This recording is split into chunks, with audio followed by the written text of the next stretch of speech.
Yeah, we going up, we going crazy, going bonkers. Produced by Ziggy, Zay Ticky, believe that. It ain't peaches, it'll deceive you, boy, believe me. What you know about a jungle made with nothing but semen. No creepy crawlers, just heathens that prey on your weakness. Smell the slightest hint of fear, and the stainless you'll eat it. Gang bangers that greet your test on their face like Weezy. Pouring milk by the ounce, walking around looking sleepy. I'm from a town, no integrity, a broken city, disrupted. I know niggas who once were real, who now turning into sucks. When it comes to murder, it's nothing. Rallos get pulled over scuffles. Bumpy road around this motherfucker, your life means nothing. It ain't peaches. Niggas walking around with no feelings, with a chip on their shoulder, saying the world don't feel us. Trying to earn them some millions so they can split with they niggas. I know cats that died broke because they lost all ambition. When it comes up to get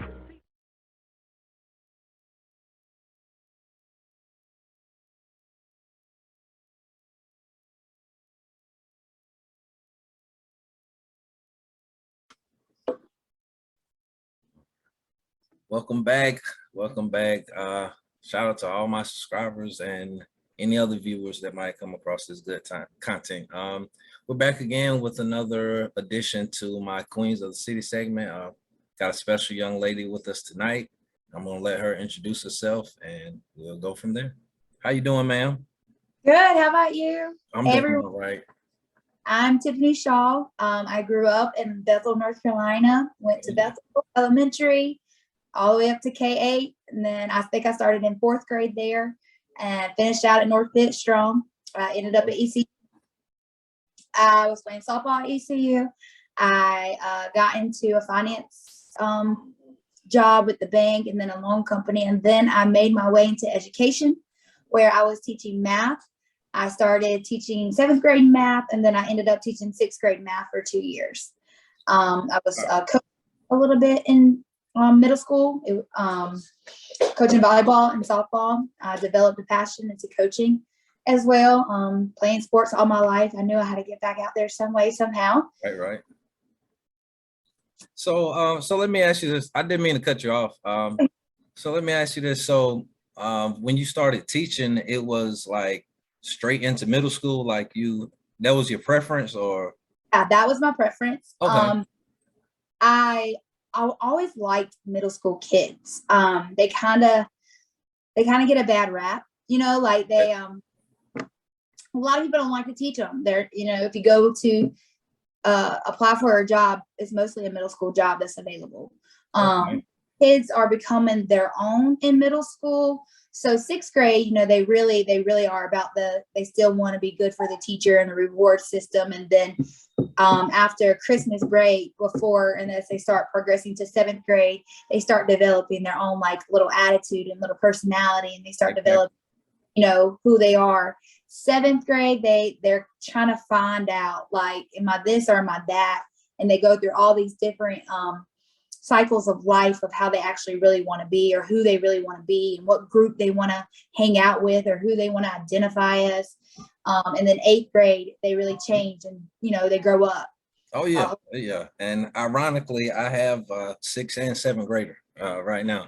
So so let me ask you this, because like just hearing you talk about breaking down, the elements of these middle schoolers, was middle school like that period, was that like a special period of your life that kind of like draws you to wanting to teach middle school? Because like just hearing you talk about that is like bringing back so many memories that I have of middle school that I haven't thought about in a while. So I just want in middle school, like that's when I first, play softball for a World Series, had that in mind. And then no matter how good I was at something, there was always people who like bullied you or did something to you to like bring you. So you never stayed on your high very long. It didn't matter who you were. You could have been the person, the best person, most popular, the not most popular kid. Didn't matter. You were going to get picked on some way, somehow. That's just who middle school kids are. That, I call them, they're kids, but at the same point, they're trying to figure out who they are. Yeah. They don't they don't understand, like in their mind, they're just trying to fit in, and they think that's the cool way of fitting in by bringing others down. And so that's just a reflection back in my time. Cause I went through a phase where I got like picked on a little bit. I had a speech impediment. So a lot of people don't know that, but like I got picked on about it. I have a thick tongue, and I had a lot of years of practice to try to like talk right or correctly or whatever. But yeah, I mean, middle school kids can be just hard, and it could be a hard year. And I wanted to go to middle school to help the good kids, help the kids that needed reassurance. And also help the kids that didn't understand, like their words hurt. And so I just wanted to be that sounding board for all students, because just because one kid's picking on another kid, something may be deep inside them that's causing them to act out, and they just need somebody to talk to. That makes all the sense in the world. And I don't know what made me ask you that, but it kind of went hand in hand. I figured that was a period of your life that stood out or that was special. But definitely everything you said about middle school I agree with, because you definitely bring back some good memories that I haven't thought about in a while. Just like I don't know, I'm sitting here like literally thinking about Miss Counsel's class, Miss Barrett's, Mr. Green, and people like that I ain't thought about in years. I hope they're doing all right for the most part. But yeah, so that's pretty neat. That's pretty neat that we can connect on this moment and think about middle school. So about middle school is Miss Pennington was my 8th grade English teacher. Hadn't talked to Miss Pennington in years. In high school, when we won the state championship in 2006, when I was a senior, she sent me clippings of the newspapers of my senior year in the mail. Wow. Yes, and I didn't know she liked me like that. So that's why I was like, wow, that's crazy that my middle school teacher remembered me and like kept up with me. Well, if somehow, some way she sees this interview, we were her first class at Bethel School. Yeah, me and everybody my age. So wow, I hope Miss Pennington is doing okay. But yeah, we definitely gave her a nice welcome to Bethel and Bethel School. We were her very first class. I remember that year. Yeah, and this was some legends. Yeah, some real class clown legends. So I hope she's doing all right. I really do. Wow. So I didn't want to get distracted, sidetracked or anything. So with teaching middle school, is that something that you stuck with, or? No, I ended teaching this year in March. Was my last month teaching middle school kids, or in the education world in general. COVID put a real strain on it. The kids didn't really know how to respond after COVID. They're so used to being home, dealing with the virtual, wearing the mask. The COVID really developed a lot of underlying issues within these kids, self-esteem issues, just a lot. I mean, it was a lot, and kids didn't have hats in school anymore. I was teaching 6th graders who last normal year was 3rd graders. So when they came back to school in person, it was in 6th grade, and that's a big leap from 3rd to 6th grade. Yeah, because in 6th grade in middle school, you're kind of a little more independent than you've ever been. Exactly.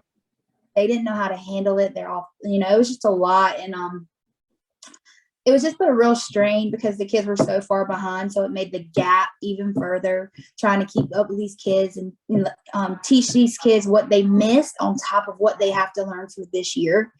But I love my kids. I still keep in touch with all of them. I had one send me a picture the other day of them winning at their track meet.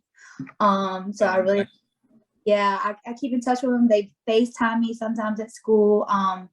Email me, and I always respond. Like it wasn't the kids' reasons why I left. I got a better opportunity job for my family as well. So it was just at the right time. It was time for me to go.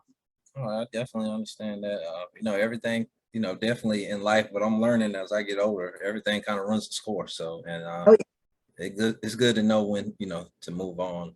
Um, so this is something that I wanted to ask you, being, dealing with middle school and being the athlete that you are, did you ever think about, getting into coaching while you were, I teaching middle school?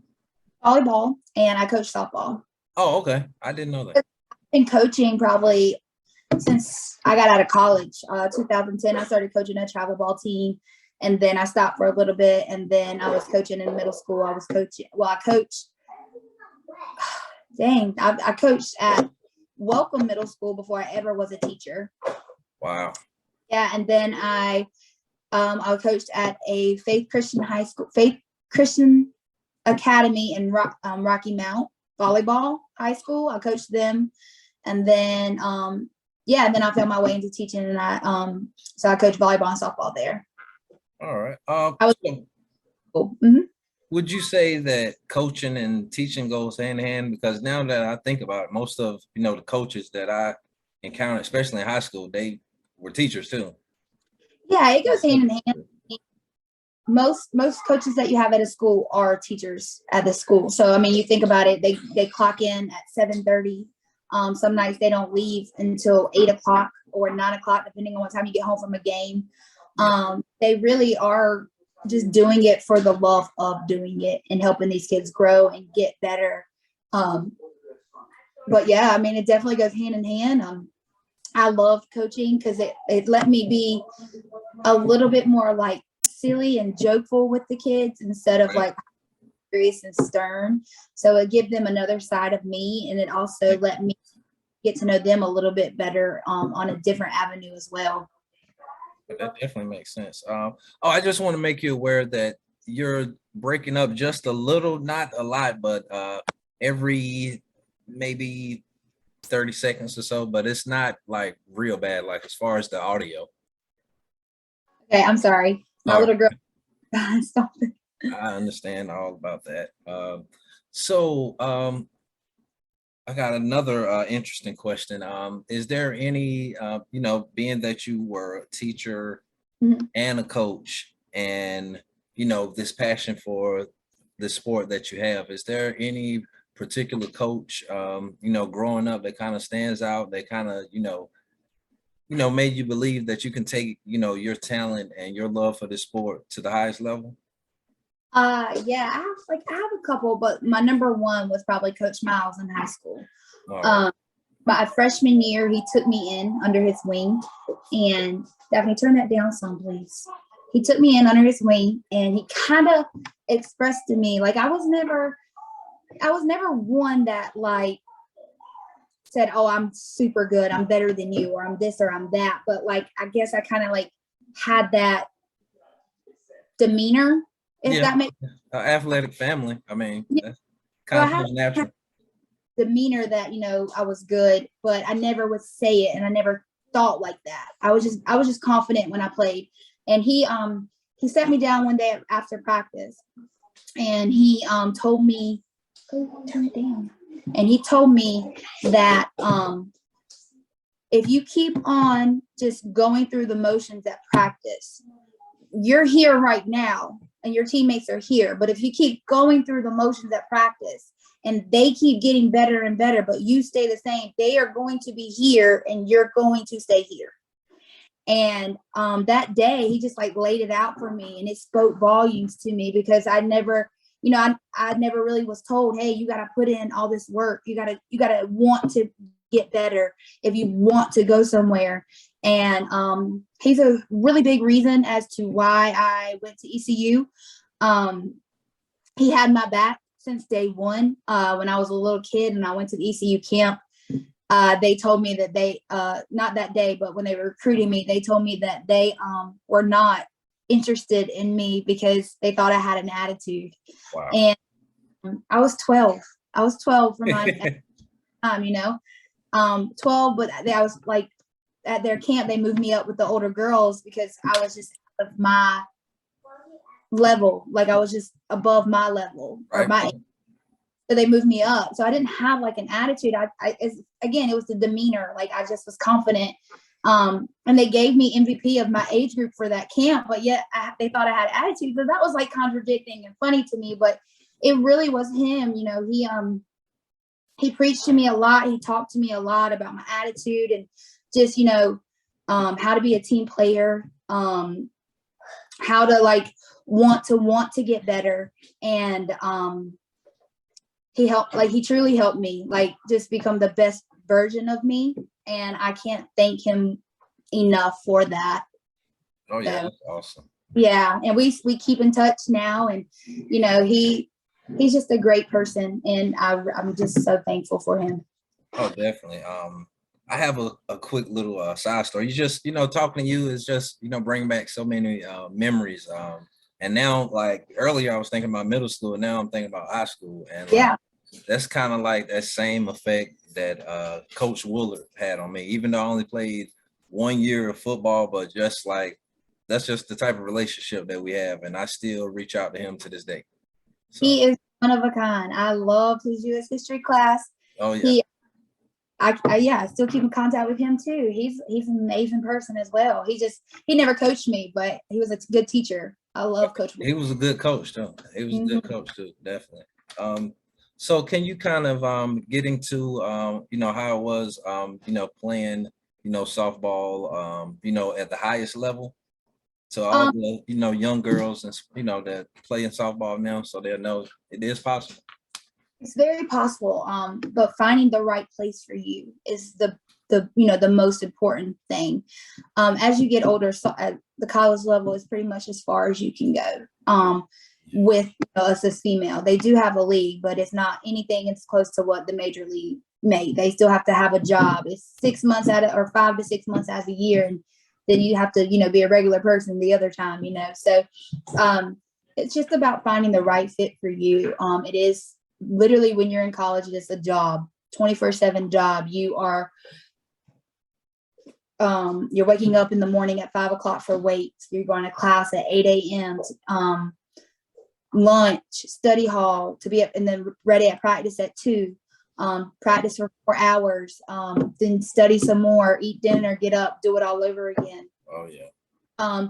So you don't really get time. I lost a lot of my high school friends when I was in college because they didn't understand the life I was living. They didn't understand that it was like a full-time job on top of school and trying to maintain these relationships and all that. They just thought I just didn't want to hang. And you know, that's not the case. You know, I was just busy. And I really had wished, like, looking back on it, I don't regret anything, but I wish I would have went away to school. So then maybe that wouldn't have been such a big factor.